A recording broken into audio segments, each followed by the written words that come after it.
رسول اللہ صلی اللہ علیہ وآلہ وسلم نے کہا اس میں کچھ شک نہیں، ہرگز نہیں قائم ہوگی الساعۃ یہاں تک کہ اس سے پہلے 10 آیات نہ دیکھ لو۔ پس رسول اللہ صلی اللہ علیہ وآلہ وسلم نے یاد دلایا دخان اور دجال اور دابا اور سورج کا اس کے مغرب سے طلوع ہونا اور عیسیٰ ابن مریم صلی اللہ علیہ وآلہ وسلم کا اترنا اور یاجوج اور ماجوج اور 3 مقامات پر زمین کا دنسنا، مغرب سے دنسنا اور مشرق سے دنسنا اور جزیرۃ العرب سے دنسنا، اور آخر میں وہ آگ ہے جو نکالی جائے گی یمن سے۔ اس آگ کی طرف انسان ایسے اکٹھے ہوں گے تمہارے اکٹھے کیے جانے کی جگہ جیسے کتے کسی ہڈی پر اکٹھے ہوتے ہیں، یعنی خطہ شام میں دنیا کے لوگ اس آگ پر ایسے اکٹھے ہوں گے جیسے بھوکے کتوں کے سامنے ہڈی پھینکنے سے وہ اس پر اکٹھے ہو جاتے ہیں اور اسے حاصل کرنے کے لیے ایک دوسرے سے لڑتے، چیرتے، پھاڑتے، چیختے اور داڑتے ہیں۔ بالکل ایسے ہی خطہ شام میں انسان اس آگ کے حصول کے لیے اس کی طرف اکٹھے ہو جائیں گے اور اس کے حصول کے لیے کتوں کی طرح آپس میں لڑیں گے۔ ناظرین، اس روایت میں 10 آیات کا ذکر ہے جو کہ الساعۃ کی سب سے آخری اور بڑی علامات اور اشراط ہیں۔ محمد رسول اللہ صلی اللہ علیہ وآلہ وسلم نے الساعۃ کے قیام سے پہلے ان 10 آیات کے ظہور کا ذکر کیا۔ ان 10 آیات جو کہ علامات و اشراط سے ہیں، انہیں علامات و اشراط الکبریٰ کہا جاتا ہے، یعنی الساعۃ یا قیامت کی سب سے آخری اور بڑی علامات و اشراط۔ اور محمد رسول اللہ علیہ السلام نے انہی کے بارے میں کہا تھا کہ جب ان میں سے پہلی کا ظہور ہوگا تو یہ تمام کی تمام یکے بعد دیگر ایسے ظاہر ہوں گی جیسے کسی موتیوں کے ہار کا داغا ٹوٹ جانے سے موتی دڑا دڑ گرتے ہیں۔ ناظرین، ہم گزشتہ ایک ساتھ میں ان 10 علامات و اشراط الساعۃ الکبریٰ میں سے دجال، دعوت الارض اور دخان پر تفصیل کے ساتھ نہ صرف بات کر چکے بلکہ حق ہر لحاظ سے واضح کر چکے۔ اب ہمارا موضوع ہے وہ آگ جس کا ذکر اسی روایت میں موجود ہے جو کہ الساعۃ کی سب سے آخری اور بڑی علامات و اشراط میں سے ایک ہے۔ اس روایت میں رسول اللہ علیہ السلام نے کہا کہ آخر میں اس آگ کے حصول کے لیے انسان اس کی طرف ایسے اکٹھے ہوں گے جیسے بھوکے کتے کسی ہڈی پر اکٹھے ہوتے ہیں، جو اس کے حصول کے لیے آپس میں لڑتے ہیں، چیختے اور داڑتے ہیں۔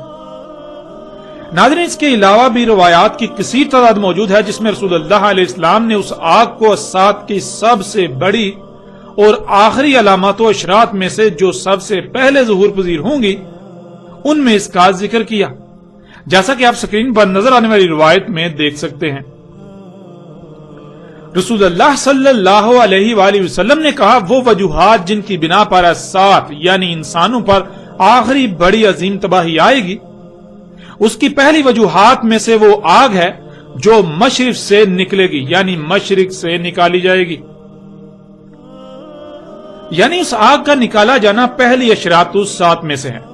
لیکن اس آگ کے حصول کے لیے اس کی طرف دنیا کے انسانوں کا ایسے اکٹھے ہونا جیسے بھوکے کتے ہڈی کے حصول کے لالچ میں کسی ہڈی کی طرف دوڑتے ہیں، اس پر اکٹھے ہوتے ہیں، پھر آپس میں لڑتے، چیختے، چلاتے، دھاڑتے ہیں، ایک دوسرے کو کاٹتے ہیں، یہ سب سے آخر میں ہوگا۔ یعنی جب ایسا ہوگا تب الساعۃ کی یہ تمام 10 کی 10 آیات ظاہر ہو چکی ہوں گی۔ تو ناظرین، بڑھتے ہیں آگے اور آپ پر یہ واضح کرتے ہیں کہ وہ آگ کیا ہے، کہاں سے اور کیسے نکالی جائے گی، اس کے فائدے اور نقصانات کیا ہوں گے، ان سمیت جتنے بھی سوالات ہیں، اور محمد رسول اللہ علیہ السلام نے اس آگ کے بارے میں جو رہنمائی کی اس کو آپ کے سامنے بالکل کھول کھول کر واضح کرتے ہیں۔ تو ناظرین، اس وقت آپ کو سکرین پر روایت نظر آ رہی ہے۔ رسول اللہ صلی اللہ علیہ وآلہ وسلم نے کہا کوئی بھی ایسی ذات نہیں جس کی بات مانی جائے، جس کی غلامی کی جائے مگر اللہ۔ ویل ہے عرب کے لیے اس شر سے، تحقیق جو آیا ہی چاہتا ہے۔ کھل گئی آج ردم یاجوج اور ماجوج کی، اس کے مثل اور دائرہ بنایا انگوٹھے اور شہادت کی انگلی سے۔ پوچھا گیا کہ کیا ہم ہلاک ہو جائیں گے اور ہم میں ہوں گے اصلاح کرنے والے؟ جواب دیا ہاں، جب خبث کی کثرت ہو جائے گی، یعنی جب غیر فطرتی اشیاء کی کثرت ہو جائے گی۔ ناظرین، القاریہ ہو، یاجوج اور ماجوج ہو، فتنہ دجال ہو یا عربوں کے لیے دنیا و آخرت میں ہلاکت، ان سب کا بنیادی تعلق اس روایت میں بیان کر دیا گیا، اور وہ رسول اللہ صلی اللہ علیہ وآلہ وسلم نے اس شر کی طرف اشارہ کیا اور اس وقت کہا وہ شر قریب ہی آ گیا ہے۔ جب ہم قرآن میں اور روایات میں غور و فکر کریں، آخر الزماں کے حوالے سے تمام روایات کو جمع کریں تو اس کی جو ترتیب بنتی ہے ہم اسے آپ کے سامنے رکھیں گے، اس کی روشنی میں واضح کریں گے کہ وہ شر کیا تھا۔ یعنی ان روایات میں رسول اللہ صلی اللہ علیہ وآلہ وسلم نے بتایا کہ وہ شر جو عربوں کے لیے دنیا و آخرت میں تباہی کا باعث بنے گا وہ کیا شے ہے۔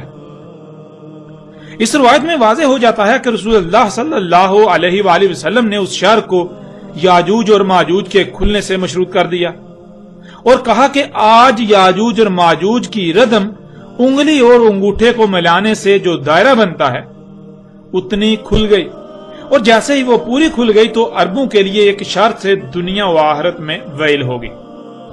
آئندہ ایک ساتھ میں جب بات کی جائے گی یاجوج اور ماجوج کے موضوع پر تو یہ بات بالکل صراحت کے ساتھ کھل کر واضح ہو جائے گی کہ یاجوج اور ماجوج نہ صرف کھل چکے بلکہ جو کچھ قرآن میں اور رسول اللہ صلی اللہ علیہ وآلہ وسلم کے الفاظ سے ان کے بارے میں ملتا ہے وہ سب یاجوج اور ماجوج نے انجام بھی دے دیا، اور اب تو وقت بالکل آخری پہر میں داخل ہو چکا ہے۔ ناظرین، جب یاجوج اور ماجوج کب کے کھل چکے تو پھر جس شر سے عربوں کے لیے ویل تھی، دنیا و آخرت میں عظیم ہلاکت، جس کے بارے میں رسول اللہ صلی اللہ علیہ وآلہ وسلم نے آگاہ کیا تھا، وہ شر بھی نظر آنا چاہیے اور اسے آج موجود ہونا چاہیے۔ ناظرین، اس شر کی نشاندہی کے لیے، اس شر کو بالکل کھول کر واضح کرنے کے لیے فتنوں سے متعلق روایات کو جمع کیا جائے تو نہ صرف بالکل ہر لحاظ سے اس شر کی وضاحت ہو جاتی ہے، وہ شر واضح ہو جاتا ہے، بلکہ کم سے کم فہم و عقل والے شخص کے لیے بھی اسے سمجھنے میں رائی برابر بھی مشکل پیش نہیں آتی۔ وہ شر کون سا تھا اور ہے، اس کا رسول اللہ صلی اللہ علیہ وآلہ وسلم نے مختلف پہلوں سے ذکر کیا اور اتنی صراحت کے ساتھ ذکر کیا کہ کم سے کم فہم انسان کے لیے بھی جاننا انتہائی آسان ہو جائے۔ لیکن آج حقیقت تو یہ ہے کہ ہر کوئی اس سے غافل ہے، جس سے یہ بھی واضح ہو جاتا ہے کہ رسول اللہ صلی اللہ علیہ وآلہ وسلم نے کیوں اتنی صراحت کے ساتھ کھول کھول کر ہر پہلو سے اس شر کی وضاحت کر دی تھی۔ اور ناظرین، آپ آتے ہیں ان روایات کی طرف اور ترتیب سے ان روایات کی روشنی میں حق آپ کے سامنے رکھتے ہیں۔ اگلی روایت سکرین پر آپ کو نظر آ رہی ہے، جس میں محمد رسول اللہ علیہ السلام کے الفاظ کچھ یوں ہیں۔ رسول اللہ صلی اللہ علیہ وآلہ وسلم نے عربوں کے لیے کہا، آگ کے حصول کے لیے تمہارا قصد کیا جائے گا، یعنی دنیا والے تمہارے پیچھے پڑیں گے، ان کا مقصد آگ کا حصول ہوگا، جسے حاصل کرنے کے لیے وہ کسی بھی حد تک جائیں گے، خواہ اس کے لیے انہیں کچھ بھی کرنا پڑے، خواہ اس کے حصول کے لیے تمہیں کشت و خون میں نہلایا جائے یا لالچ دے کر تم سے وہ آگ حاصل کی جائے، اس آگ کے حصول کے لیے تمہارے پیچھے پڑا جائے گا۔ وہ آگ آج اس وقت ٹھنڈی حالت میں پڑی ہے ایک وادی میں جسے برہوت کہا جاتا ہے۔ قرب قیامت ساتھ جو گیسیں انسانوں کو ڈانپ لیں گی وہ اسی آگ سے ہوں گی، اس میں عذاب علیم ہوگا، یعنی اس آگ کی وجہ سے انسانوں کے اپنے ہی اعمال کے رد عمل سے خارج ہونے والی گیسیں پوری دنیا کے انسانوں کو ڈانپ لیں گی، اور ان کی وجہ سے انسانوں کو طرح طرح کی ہلاکتوں، مصیبتوں، پریشانیوں، بیماریوں، زلزلوں، طوفانوں اور سیلابوں سے طرح طرح کی تباہیوں کا سامنا کرنا پڑے گا۔ وہ آگ کھا جائے گی جانوں کو اور اموال کو، گھومے گی ساری دنیا میں 8 مرحلوں میں، اس آگ سے فضا میں اڑنے والی مخلوقات اڑیں گی، اور وہ آگ اڑے گی جیسے ہوا، اور وہ آگ اڑے گی جیسے بادل اڑتے ہیں۔ اس آگ کی حرارت کی شدت سے دن میں حرارت یعنی گرمی کی شدت بڑھے گی، یعنی نہ صرف اس آگ کی شدت دن میں سورج کی شدت سے سخت ہوگی، بلکہ اس آگ کی حرارت کی شدت کی وجہ سے دن میں سورج کی گرمی کی شدت بھی بڑھتی جائے گی۔ اس کے لیے ہوگا جو بھی آسمان اور زمین میں ہے، وہ ایسے انتہائی اونچی آواز میں گرجے گی جیسے بادل گرجتے ہیں، ہوگی مخلوقات کے سروں کے اوپر اور عرش سے نیچے، یعنی بالکل ایسے جیسے جب پرندے اڑ رہے ہوتے ہیں تو وہ مخلوقات کے سروں سے اوپر آسمان میں اڑ رہے ہوتے ہیں اور عرش کے نیچے۔ رسول اللہ صلی اللہ علیہ وآلہ وسلم سے پوچھا گیا، اے اللہ کے رسول صلی اللہ علیہ وآلہ وسلم، کیا وہ آگ اس وقت سلامتی ہوگی مومنین اور مومنات کے لیے؟ تو رسول اللہ صلی اللہ علیہ وآلہ وسلم نے جواب دیا کہ جس وقت اس آگ کے حصول کے لیے اربوں کا قصد کیا جائے گا، یعنی دنیا والے ان کے پیچھے پڑیں گے اور جو کچھ اس آگ کے بارے میں بتایا گیا وہ سب ہوگا، تو اس وقت دنیا میں مومن اور مومنات ہوں گے کہاں؟ اس وقت تو مومنون اور مومنات یعنی ایسے لوگ جو اللہ کی دعوت کو تسلیم کر کے اسی طرح اس پر عمل کریں، وہ کہاں ہوں گے؟ اس وقت ایسے لوگ ہوں گے ہی نہیں جو اللہ کے قانون میں مومن ہوں۔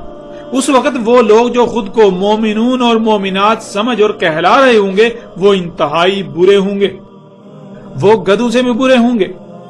وہ اس طرح رستوں میں جنسی حاجات کو پورا کریں گے جیسے جانور رستوں چوراہوں میں جنسی حاجات کو پورا کرتے ہیں، اور ان میں کوئی شخص ایسا نہیں ہوگا کہ جو انہیں کہے کہ نہ کرو نہ کرو۔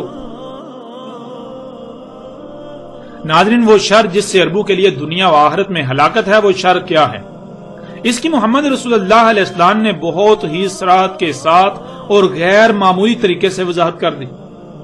رسول اللہ صلی اللہ علیہ وآلہ وسلم نے کہا، وہ شر آگ ہے جس کے حصول کے لیے انسان تمہارا یعنی عربوں کا قصد کریں گے، اس آگ کے حصول کے لیے تمہارے پیچھے پڑ جائیں گے، وہ تم سے اس آگ کے حصول کے لیے کسی بھی حد تک جانے سے گریز نہیں کریں گے۔ جہاں مال و دولت سمیت مختلف لالچ دے کر تم سے وہ آگ حاصل کریں گے، تو وہیں اگر یہ حربہ کارگر ثابت نہ ہوا تو خواہ تم تباہ و برباد ہو جاؤ، تمہیں کشت و خون میں نہلا دیا جائے، وہ کسی بھی صورت وہ آگ تم سے حاصل کر کے ہی رہیں گے۔ اور پھر ناظرین، محمد رسول اللہ علیہ السلام نے انتہائی چونکا دینے والی بات کہی۔ اس وقت کہا کہ آج کے وقت وہ آگ وادی برہوت میں ٹھنڈی حالت میں پڑی ہے۔ اور پھر ناظرین، وادی برہوت کیا ہے؟ اس کی وضاحت بھی روایات سے مل جاتی ہے۔ ایک روایت میں بالکل واضح کر دیا گیا کہ وادی برہوت وادی حضر موت کو کہا جاتا ہے، جیسا کہ روایت آپ کو سکرین پر نظر آ رہی ہے۔ وادی حضر موت کو وادی برہوت کہا جاتا ہے۔ ناظرین، اس کے علاوہ بھی محمد رسول اللہ علیہ السلام نے مختلف مقامات کا ذکر کیا جہاں وہ آگ موجود ہے اور وہاں سے نکالی جائے گی، یہاں تک کہ کیسے نکالی جائے گی اس کی بھی چونکا دینے والی تفصیلات بتا دی۔ جیسے ہی ہم آگے بڑھیں گے تو ایسی تمام روایات بھی آپ کے سامنے آئیں گی، لیکن یہاں سوال یہ پیدا ہوتا ہے کہ کیا ناظرین آج ایسی آگ اپنا وجود رکھتی ہے جو محمد رسول اللہ علیہ السلام کے وقت زمین میں ٹھنڈی پڑی تھی اور آج انسانوں کو حاصل ہو چکی؟ کیا آج ایسی آگ موجود ہے؟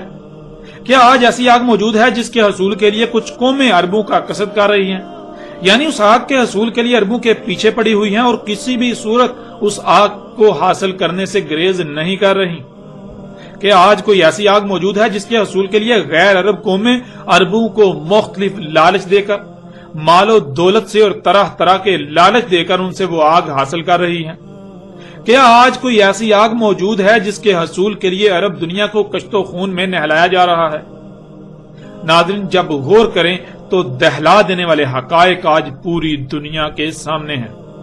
ہاں، واقعتاً آج ایسی آگ موجود ہے جو محمد رسول اللہ علیہ السلام کے وقت زمین کی گہرائیوں میں ٹھنڈی حالت میں پڑی تھی اور آج نکالی جا رہی ہے، اور وہ آگ ہے خام تیل۔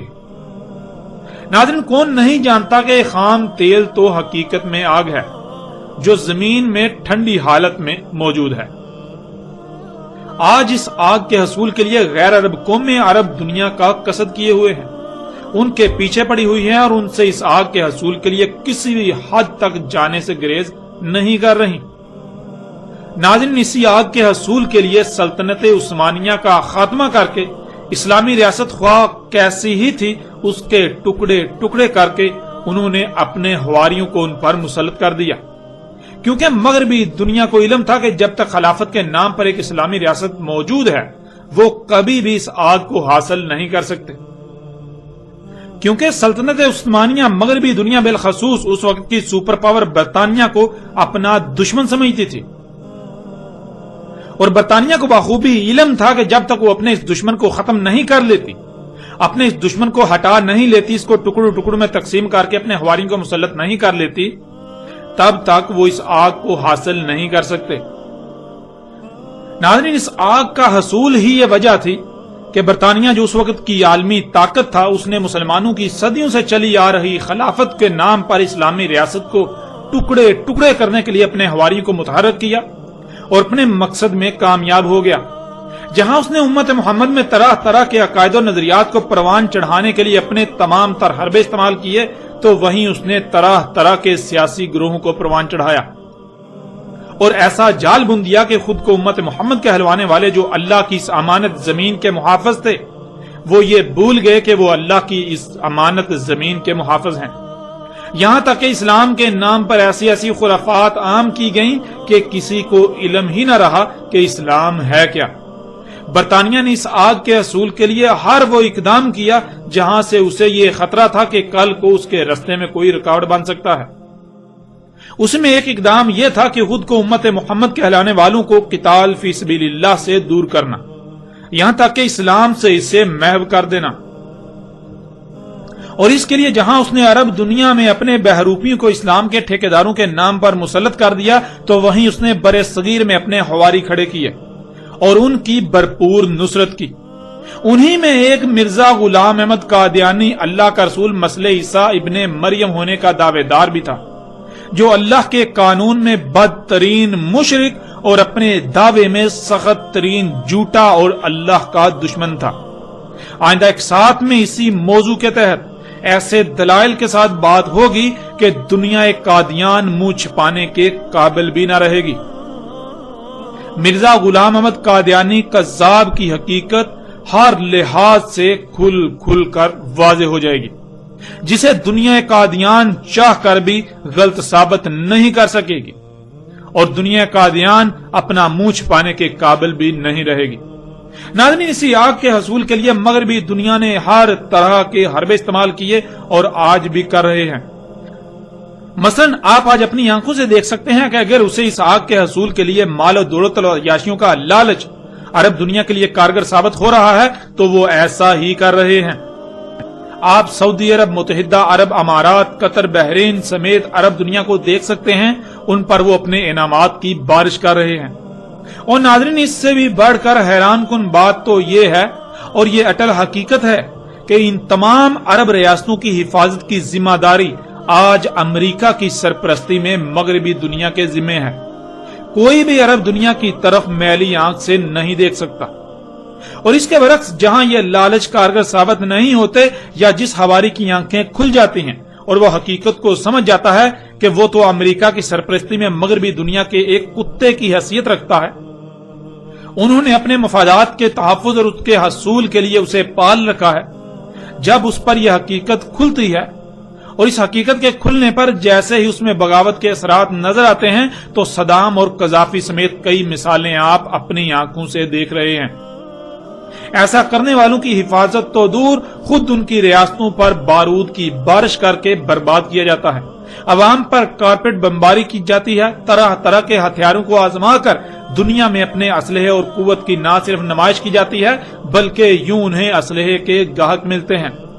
کمزور ریاستیں اپنے دشمنوں سے حفاظت کے لیے ان سے معاہدے کرتی ہیں، اور وہ ہر طرح سے اپنے مفادات کے حصول میں کامیاب ہوتے ہوئے نظر آتے ہیں۔ اور ناظرین، جہاں معاملات اس سے بھی زیادہ گمبھیر ہوں تو آج آپ یمن، شام، لیبیا، عراق سمیت باقی ایسی عرب ریاستوں کو دیکھ سکتے ہیں کہ وہاں کس قدر کچھ تو خون کیا جا رہا ہے۔ تو ناظرین، آج یہ حقیقت آپ اپنی آنکھوں سے دیکھ رہے ہیں۔ محمد علیہ السلام نے کہا تھا کہ تمہارا قصد کیا جائے گا اس آگ کے لیے جو آج اس وقت ٹھنڈی پڑی ہوئی ہے، تو کیا آج اسی آگ کے لیے قصد نہیں کیا جا رہا؟ کہ آج اسی آگ کے حصول کے لیے مغربی دنیا عربوں کے پیچھے نہیں پڑی ہوئی اور اس آگ کے حصول کے لیے کسی بھی حد تک نہیں جا رہی؟ حقیقت ہر لحاظ سے آپ کے سامنے ہے۔ کون نہیں جانتا آج عرب دنیا میں جو کچھ بھی ہو رہا ہے یہ سب اسی آگ کے حصول کی خاطر ہو رہا ہے جسے آج خام تیل کا نام دیا جاتا ہے۔ پھر ناظرین، محمد رسول اللہ علیہ السلام نے اس آگ کی پہچان کے لیے جو رہنمائی کی، اس آگ کی پہچان کے لیے جو الفاظ استعمال کیے، وہ بھی انتہائی حیران کن اور چونکا دینے والے ہیں۔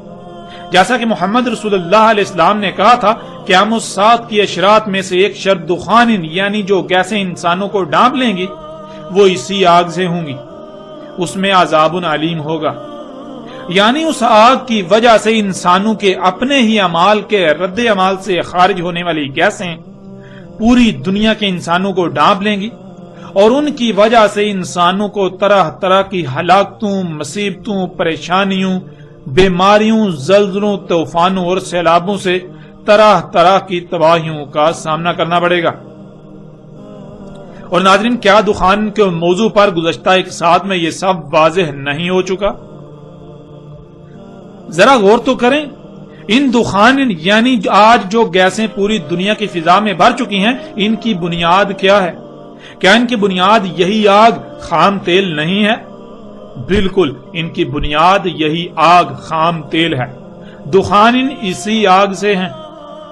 دعوت الارض انسان کے اپنے ہی ہاتھوں سے اللہ کے مقابلے پر خلق کردہ سواری کے ذرائع جو تیر کر، رینگ کر، چل کر اور اڑ کر حرکت کر رہے ہیں، جو پوری دنیا میں آج دندناتے پھر رہے ہیں، اور جس ایندھن کے جلنے سے یہ طرح طرح کی گیسیں خارج کرتے ہیں، وہ جس ایندھن سے چلتے ہیں وہ ایندھن مختلف اقسام کا پیٹرول ہو یا ڈیزل یا پھر کیروسین یعنی مٹی کا تیل، یہ سب کا سب خام تیل سے ہی اخذ کیا جا رہا ہے۔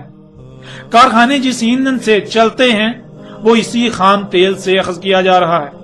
ان کے علاوہ جہاں جہاں سے بھی یہ گیسیں خارج ہو رہی ہیں، ان کی بنیاد یہی خام تیل ہے، یعنی وہ آگ جس کا ذکر آج سے 14 صدیاں قبل محمد رسول اللہ علیہ السلام نے کیا تھا۔ اس وقت محمد رسول اللہ علیہ السلام نے کہا تھا کہ آج وہ آگ زمین کی گہرائیوں میں ٹھنڈی حالت میں پڑی ہے۔ پھر ناظرین، محمد رسول اللہ علیہ السلام نے کہا تھا وہ آگ کھا جائے گی جانوں کو اور اموال کو۔ ناظرین غور کریں، کیا آج یہی آگ پوری دنیا میں جانوں اور اموال کو نہیں کھا رہی؟ ذرا غور تو کریں، آج دنیا میں ہونے والی تمام کی تمام جنگیں کیا اسی وجہ سے نہیں ہو رہی؟ ان کی وجہ یہی آگ نہیں ہے، جن میں لاکھوں نہیں کروڑوں جانوں کا نقصان ہو رہا ہے اور شہروں کے شہر کھنڈرات میں بدل رہے ہیں۔ اس کے علاوہ زمین سے اس آگ کے نکالے جانے کی وجہ سے زمین کھوکھلی ہو رہی ہے، جس سے زمین جگہ جگہ سے دنس رہی ہے۔ پھر اسی کی وجہ سے جو گیسیں پوری دنیا کی فضا میں بھر چکی ہیں، جن کی وجہ سے طرح طرح کی تباہیوں میں وسیع پیمانے پر جانی و مالی نقصانات ہو رہے ہیں۔ پھر جن مشینوں سے پہاڑوں کو کاٹا جا رہا ہے، ان کی بنیاد بھی کیا یہی آگ نہیں ہے؟ اور پہاڑوں کو کاٹنے سے زمین کا توازن بگڑ کر زلزلے اور تباہیاں آ رہی ہیں، ان میں بھی جانی و مالی نقصان۔ اسی آگ کی وجہ سے موسموں کا نظام درہم برہم اور درجہ حرارت دن بدن بڑھتا چلا جا رہا ہے۔ اس کی وجہ سے بھی طرح طرح کی تباہیوں میں جانی و مالی نقصان۔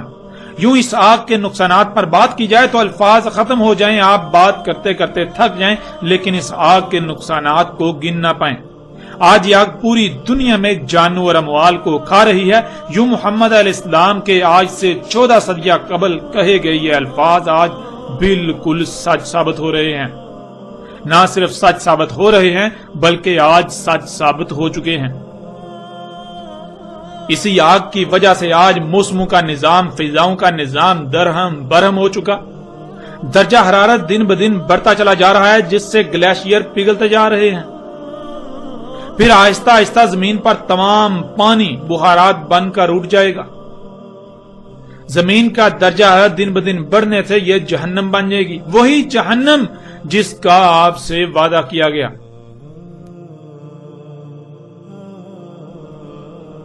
پھر ناظرین، محمد رسول اللہ علیہ السلام نے کہا گھومے گی ساری دنیا میں 8 مرحلوں میں۔ اس آگ سے فضا میں اڑنے والی مخلوقات اڑیں گی، وہ آگ اڑے گی جیسے ہوا اور آگ اڑے گی جیسے بادل اڑتے ہیں۔ ناظرین، آج یہ آگ پوری دنیا میں گھوم چکی، پوری دنیا میں دندناتی پھر رہی ہے، آج اسی آگ سے فضا میں اڑنے والی مخلوقات دابۃ الارض جہازوں اور ہیلی کاپٹروں کی صورت میں اڑ رہے ہیں۔ یہ حقیقت بھی آج آپ کے سامنے ہے۔ ناظرین غور کریں، جس ایندھن سے یہ جہاز اور ہیلی کاپٹرز وغیرہ اڑتے ہیں وہ ایندھن کہاں سے آیا؟ وہ یہی آگ ہی تو ہے جسے آپ خام تیل کہتے ہیں، اسی سے اخذ کیا جاتا ہے۔ ناظرین کیا آج یہ آگ ہوا کی طرح نہیں اڑ رہی؟ آج آپ پوری دنیا کی فضا کو دیکھیں، وہ اسی آگ سے بری ہوئی ہے۔ یعنی جن گیسوں سے پوری دنیا کی فضا بھر چکی ہے وہ اسی آگ سے ہی تو خارج ہو رہی ہیں۔ اور ناظرین کیا آج یہ آگ بالکل بادلوں کی طرح نہیں اڑ رہی؟ ذرا آپ کارخانوں کی چمنیوں کو دیکھیں اور سوچیں کہ آج سے 14 صدیاں قبل اس کا ذکر کرنا مقصود ہوتا تو کس طرح ذکر کیا جاتا؟ کیا اس سے بہتر کوئی اور الفاظ ہو سکتے تھے جو محمد علیہ السلام نے اس وقت استعمال کیے جب ان اشیاء کے بارے میں تصور کرنا بھی محال تھا؟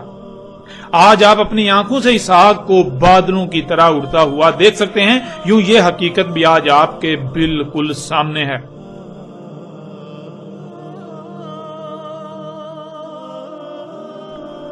پھر ناظرین محمد علیہ السلام نے کہا اس آگ کی حرارت کی شدت سے دن میں حرارت یعنی گرمی کی شدت بڑھے گی، یعنی نہ صرف اس آگ کی شدت دن میں سورج کی شدت سے سخت ہوگی بلکہ اس آگ کی حرارت کی شدت کی وجہ سے دن میں سورج کی گرمی کی شدت بھی بڑھتی جائے گی۔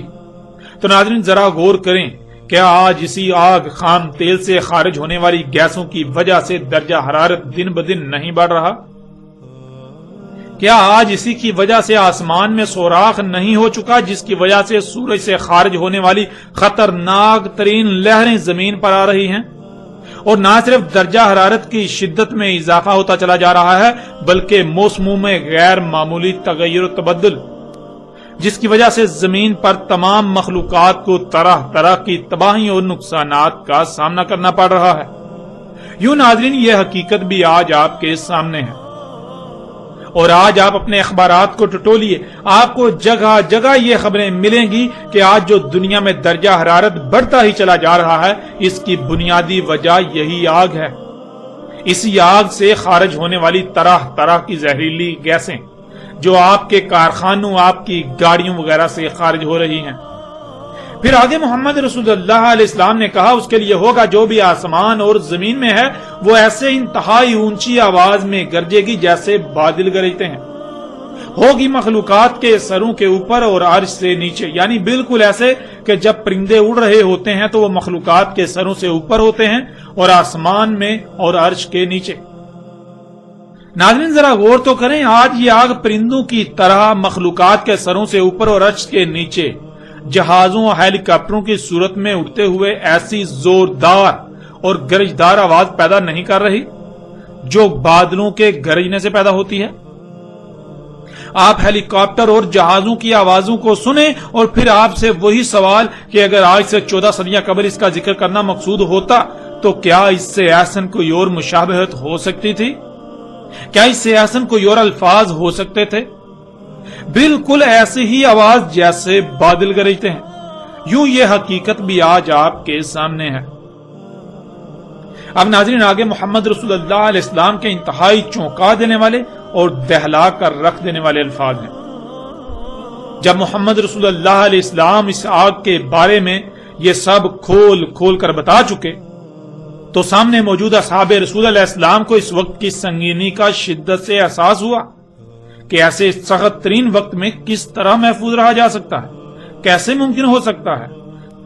تو اسی خدشے کے پیش نظر انہوں نے رسول اللہ علیہ السلام سے پوچھا اور پھر رسول اللہ علیہ السلام نے کیا جواب دیا یہ بھی آپ کے سامنے ہے۔ رسول اللہ صلی اللہ علیہ وآلہ وسلم سے پوچھا گیا، اے اللہ کے رسول صلی اللہ علیہ وآلہ وسلم، کیا وہ آگ اس وقت سلامتی ہوگی مومنین اور مومنات کے لیے؟ تو رسول اللہ صلی اللہ علیہ وآلہ وسلم نے جواب دیا کہ جس وقت اس آگ کے حصول کے لیے عربوں کا قصد کیا جائے گا، یعنی دنیا والے ان کے پیچھے پڑیں گے اور جو کچھ اس آگ کے بارے میں بتایا گیا وہ سب ہوگا، تو اس وقت دنیا میں مومنون اور مومنات ہوں گے کہاں؟ اس وقت تو مومنون اور مومنات یعنی ایسے لوگ جو اللہ کی دعوت کو تسلیم کرتے اس دعوت کو تسلیم کر کے اس پر اسی طرح عمل کرتے، وہ ہوں گے ہی کہاں؟ اس وقت تو ایسے لوگ ہوں گے ہی نہیں، یعنی اس وقت تو کوئی مومن ہوگا ہی نہیں، اس وقت ایسے لوگ ہوں گے ہی نہیں جو اللہ کے قانون میں مومن ہوں۔ اس وقت وہ لوگ جو خود کو مومنون اور مومنات سمجھ اور کہلا رہے ہوں گے وہ انتہائی برے ہوں گے، وہ گدھوں سے بھی برے ہوں گے، وہ ایسے رستوں میں جنسی حاجات کو پورا کریں گے جیسے جانور رستوں میں جنسی حاجات کو پورا کرتے ہیں، اور ان میں کوئی شخص ایسا نہیں ہوگا جو انہیں کہے کہ نہ کرو نہ کرو۔ ناظرین، آج جب یہ بات روز روشن کی طرح عیاں ہو چکی کہ یہی وہ آگ ہے جس کا ذکر آج سے 14 صدیاں قبل محمد رسول اللہ علیہ السلام نے کیا تھا، جسے آج خام تیل کہا جاتا ہے، اور وہ سب بھی ہو چکا اور ہو رہا ہے جس کا ذکر محمد رسول اللہ علیہ السلام نے کیا تھا، اور پھر یہ کہا اس وقت کوئی مومن ہوگا ہی نہیں۔ لیکن ناظرین، سوال تو یہ پیدا ہوتا ہے کہ جب آج وہی وقت ہے اور محمد رسول اللہ علیہ السلام کے بقول آج کوئی مومن ہونا ہی نہیں تھا، تو پھر آج وہ لوگ جو 2 ارب کے قریب ہیں وہ کس بنیاد پر مومن ہونے کے دعوے دار بنے ہوئے ہیں؟ ناظرین، یہ حقائق بہت تلخ ہیں۔ اگر یہ لوگ اللہ کے قانون میں مومن ہے تو اس کا مطلب ہے کہ محمد علیہ السلام جھوٹے تھے، اور ایسا تو ہو ہی نہیں سکتا کہ محمد علیہ السلام جھوٹے اور یہ لوگ سچے ہوں، کیونکہ محمد علیہ السلام کی سچائی کا اس سے بڑھ کر اور کیا ثبوت ہو سکتا ہے کہ جو کچھ انہوں نے آج سے 14 صدیاں قبل کہا آج عین اسی طرح ہو رہا ہے۔ یہ الفاظ محمد علیہ السلام کے الفاظ نہیں تھے، بلکہ محمد علیہ السلام کی زبان میں اس وقت اللہ بول رہا تھا۔ اس وقت اللہ سبحانہ و تعالی محمد علیہ السلام کی صورت میں انسانوں سے کلام کر رہا تھا، تو اللہ کے الفاظ، اللہ کی بات کیسے جھوٹ ہو سکتی ہے، کیسے غلط ہو سکتی ہے؟ تو پھر ناظرین، بالکل صاف ظاہر ہے محمد علیہ السلام سچے تھے، اور ان کے قول کے عین مطابق آج مومن ہونے کے دعوے دار مومن نہیں ہیں بلکہ بدترین مشرک ہیں۔ ان کی مثال بھی گزشتہ امتوں کی سی ہے۔ ہند میں بسنے والی بت پرست قوم جو گزشتہ 5000 سال سے خود کو مومن ہی سمجھ رہی ہے، وہ ایشور یعنی اللہ کے چہیتے ہیں۔ یہی حال بدھ مذہب عقائد کے حامل لوگوں کا ہے، یہی حال یہود کا ہے۔ وہ آج بھی یہی کہتے ہیں کہ صرف اور صرف وہی اللہ کے چہیتے ہیں، وہی حق پر ہیں، وہی جنت میں جائیں گے، ان کے علاوہ باقی سب کافر ہیں، وہ جہنم میں جائیں گے۔ یہی حال نصارہ کا ہے، اور جو روش انسانوں کی چلتی آئی اسی کو موجودہ امت نے بھی برقرار رکھا۔ اللہ کے قانون میں یہ بدترین مشرک ثابت ہو چکے ہیں، لیکن یہ بھی گزشتہ امتوں کی طرح خود کو زبردستی مومن منوانے پر ڈٹے ہوئے ہیں۔ ناظرین، مومن تو اللہ کا اسم ہے۔ مومن کہتے ہیں جو بھی کہا گیا، جیسے کہا گیا، فوراً نہ صرف اسے دل سے بغیر کسی قرات کے تسلیم کرنا بلکہ اپنے عمل سے اس کی تصدیق کرنا۔ تو آج جو خود کے مومن ہونے کے دعوے دار ہیں، ذرا وہ اپنے گریبان میں جھانکیں، کیا وہ فرقہ در فرقہ تقسیم نہیں ہو چکے؟ کیا اللہ نے انہیں یہ حکم دیا تھا، یا اللہ نے الٹا اس سے سختی کے ساتھ منع کیا کہ فرقوں میں تقسیم مت ہونا؟ لیکن حقیقت آج آپ کے سامنے ہے۔ اللہ نے حلال طیب رزق کا حکم دیا، لیکن آج خود کو مومن کہلانے والوں کو نہ حلال کا علم نہ ہی طیب کا۔ اللہ نے اپنی خواہشات کی اتباع کرنے سے سختی کے ساتھ منع کیا۔ جو خواہشات کی اتباع کرتے ہیں وہ مشرک ہوتے ہیں، ان کے لیے اللہ کے قانون میں ہدایت ہے ہی نہیں۔ لیکن آج خود کو مومن کہلوانے والے کیا کر رہے ہیں؟ ذرا غور کریں، وہ جو کچھ کھا رہے ہیں، جو کچھ پی رہے ہیں، جو کچھ ضروریات کے نام پر استعمال کر رہے ہیں، کیا اللہ نے اس سب کا حکم دیا، یا اپنی خواہشات کی اتباع میں ایسا کر رہے ہیں؟ حقیقت آج آپ کے سامنے ہے۔ اللہ نے قرآن میں بار بار بالکل کھول کر یہ بات واضح کر دی کہ دین فطرت پر قائم ہونا ہے، لیکن یہاں کسی کو فطرت کا علم ہی نہیں۔ اللہ نے کہا کہ اللہ کی خلق میں کسی بھی قسم کی کوئی تبدیلی مت کرنا، لیکن آج خود کو مومن کہلوانے والے بھی مفسدین کے ساتھ کندھے سے کندھا ملائے چل رہے ہیں اور اللہ کی مخلوقات میں تبدیلیاں کر رہے ہیں۔ اللہ نے فطرت پر توکل کرنے کا حکم دیا تو ذرا غور کیجئے، فطرت نے آپ کی سواری کی حاجت کو پورا کرنے کے لیے کن ذرائع کا وجود دیا، اور کیا آپ انہی پر توکل کر رہے ہیں؟ فطرت نے تو گھوڑے، گدھے، خچر اور اونٹ کو اس مقصد کے لیے وجود دیا، لیکن آپ تو اس کے برعکس مصنوعی ذرائع پر توکل کر رہے ہیں، اور وہ بھی ان کے خلق کردہ جن کو دن رات کافر کافر کہتے ہوئے تھکتے نہیں۔ یعنی اللہ کافروں پر تو راضی، ان پر انعامات کی بارش کر رہا ہے اور اپنے غلاموں کو، مومنوں کو بھول چکا ہے۔ ذرا غور کریں اپنے اعمال میں، غور کریں کہ آپ مومن ثابت ہوتے ہیں یا پھر بدترین مشرک۔ ناظرین، حقیقت بہت تلخ ہے، اسے تسلیم کرنا آپ اپنی توہین سمجھیں گے، لیکن یاد رکھیں عنقریب آپ تسلیم کریں گے، لیکن تب کوئی فائدہ نہیں ہوگا۔ آج وقت ہے اپنی آنکھیں کھول لیجئے، ورنہ عذاب آپ کے سر پر آ چکا ہے۔ غور کریں یہ سب آج ہی آپ پر واضح کیوں کیا جا رہا ہے؟ آج سے پہلے ایسا کیوں نہ ہوا؟ ذرا غور کریں، اس سے پہلے کہ وقت ختم ہو جائے۔ اور پھر یہ بھی آج آپ اپنی آنکھوں سے دیکھ رہے ہیں، خود کو مومن کہلوانے والے بے حیائی اور فحاشی میں کس قدر بڑھ چکے ہیں۔ محمد رسول اللہ علیہ السلام کے یہ الفاظ بھی آج بالکل سچ ثابت ہو چکے ہیں۔ خود کو مومن کہلوانے والے بے حیائی اور فحاشی میں گدھوں سے بدتر ہو چکے ہیں۔ جانوروں کی طرح رستوں میں اپنی جنسی حاجات کو پورا کر رہے ہیں، اور کوئی بھی ایسا نہیں جنہیں اختیار دیا گیا کہ وہ اختیار کے باوجود انہیں روکے۔ یہ تمام تر حقائق آج آپ کے سامنے ہیں۔ تو ناظرین، وہ آگ کیا ہے؟ یہ حقیقت بالکل کھل کر واضح ہو چکی۔ بڑھتے ہیں آگے اور دیکھتے ہیں کہ محمد رسول اللہ علیہ السلام نے اس آگ کے بارے میں مزید کیا کہا۔